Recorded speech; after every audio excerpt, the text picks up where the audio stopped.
Good morning. So, last day on this topic, we've been talking about values and beliefs. And I talked to somebody yesterday that's watching these videos on a regular basis. And she said to me, I'm writing this stuff down, but I'm having a tough time sometimes following along. Understand that the values and belief stuff, this stuff's this is a big chunk, okay? This stuff is stuff that normally we take several days in order to go through at a seminar, and it's fairly difficult to get your mind wrapped around when you first start hearing about it. But if you become aware that you have these values and you have towards values and away values, and that the beliefs are how you hit those targets, that alone is going to help you tremendously. And here's how we use this at a UPW. If you go to a Tony Robbins UPW, which there's one coming up here in a couple of weeks, we do a thing called the Dickens process. And it's a way to get rid of limiting beliefs. And it's based on the story of Ebenezer Scrooge, written by Charles Dickens. Ebenezer Scrooge was very successful in the story. Now, he equated his success with being, basically a jerk, with being a bad person. But that's not, if you read the whole story, that's not why he was successful. He was very smart and he was ridiculously hardworking. He was there early in the morning. He was there late at night. It wasn't based upon him being, a bad person. It was based upon the fact that he was a super hard worker. But he had those associations, and he wasn't going to change that because he enjoyed his wealth and his financial independence and financial freedom, and he associated that with being mean. So he had no intention of changing, how he approached life. So then he gets visited by 3 neuro-associating conditioning specialists, right? He gets visited by 3 ghosts, and the ghosts show him the pain that his action has caused in the past, the pain that it's caused in the present, and the pain that it will cause in the future. And he didn't want to change. Remember that. He had no intention of changing whatsoever. But when he saw those 3 things, that was enough leverage, and he changed immediately. How long did it take him to change? Heartbeat, once he decided. And he changed for the rest of his life. That is how you create lasting change for yourself when it comes to changing beliefs. Is you think about the pain you've had in the past, the pain you've had in the present, and the pain you're going to have in the future. And as you've heard me say, true change doesn't happen until the tears come. So when you really feel all of those feelings, that's when the change will happen. So the big chunk, and then this is the last time that we're going to talk about this, but the big chunk on the values and the beliefs is how you can change them and what they do in their current order. So it doesn't necessarily matter if you've got them in the right order. It's okay. And stick with your gut. Your gut is going to give you the right information. So if you're close, you're close. But you know what your belief is in order to hit that target. If you're honest with yourself, you'll get really close as to what that belief is. And look at those and see, do they make sense? And if they don't, the way to change all of that is to think to yourself, ask this question. What happens if I don't change? What is going to happen to me? What's going to happen to my kids? What's going to happen to my relationships? What's going to happen to my relationships with my kids? That's the way to create lasting change when it comes to these beliefs.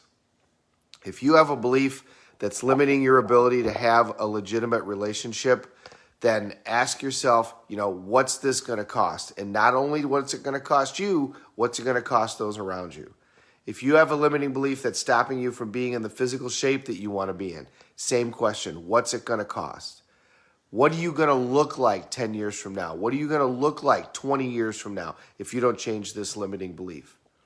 If you have limiting beliefs about your ability to get out of a relationship that you need to get out of, what's it going to cost you 5 years from now, 10 years from now, 20 years from now? And feel those feelings, and that's how you change a limiting belief. And remember, once you do that, put something else in the vacuum. So then it's time to change and put something better in that particular vacuum that you created because you got rid of that limiting belief. So we do more to avoid pain than we will to gain pleasure. We're always being motivated by pain and pleasure. We're always evaluating, what does this mean to me? Am I going to get pain or am I going to get pleasure out of it? We can change the meaning to anything anytime we want. The way that we evaluate things is we ask questions. Change the questions that you ask, and you're going to change the way that you evaluate something. Ask a better question, you're going to get a better answer. And we can change those associations in a heartbeat through neuroassociative conditioning. And that is simply changing the relationship that we have from one thing to another. And we can do that by having an emotional experience that changes that for us. And remember, what we vividly imagine and what we actually experience are totally the same for your brain. For your brain, that's the same outcome. So the way to change a neuroassociative conditioning situation is to completely visualize and imagine yourself having a negative experience associated to that particular relationship, which will break that pattern, and then you can instill a new pattern by having a different association. Did all of that make sense? Really what I did is I just kind of gave you an overview of what we've been doing for the last 2.5 weeks. And tomorrow we're going to switch gears a little bit and start doing things, talking about different topics. But go back and watch this stuff again and again and again. And if you want the 2 best books on these topics, you want Personal Power by Tony Robbins and Awaken the Giant Within by Tony Robbins. And then always add in Think and Grow Rich because it's the greatest self-help book in the history of all time. Those books will go through this in even more detail if you want more information. Also, come to a seminar and start learning all this stuff. I've been dumping this stuff into my head for years and years and years. And so, after a while, things start to stick. But understand that you can be at the cause and not the effect. If you have a response to something that you don't want to have, it can be changed. And it can be changed in a heartbeat. It's a matter of having enough leverage and knowing the patterns that you have to go through, knowing the system that you have to go through in order to create that change. But just be aware that it can be done. Values, beliefs, everything, lifelong beliefs that you hold completely solid in your life can be changed in a heartbeat. Any belief can be changed. Any relationship to an event can be changed. Any addiction can be changed. They all can be changed. And it can all be done through this same process. It all is done through this same process. Any therapy that works, it works because you've gone through this process. Anytime somebody massively changes their life, it's because they've gone through this exact same process. So, understand how it works. If you have, cognitive knowledge as to how this whole thing happens, cognitive mastery, that is a great first step in towards getting all of this done. If you got questions, message me. I talked to somebody yesterday. I'd be happy to talk to anybody that's got questions on all this stuff. And yeah, we will do a seminar again. I know I haven't done one for a while. We will do some more seminars and we will go over all of these topics. But the biggest thing I want you to understand is whatever you got going on, it can be changed. And it doesn't matter how long you've had that belief or that relationship or that feeling. You can teach an old dog new tricks.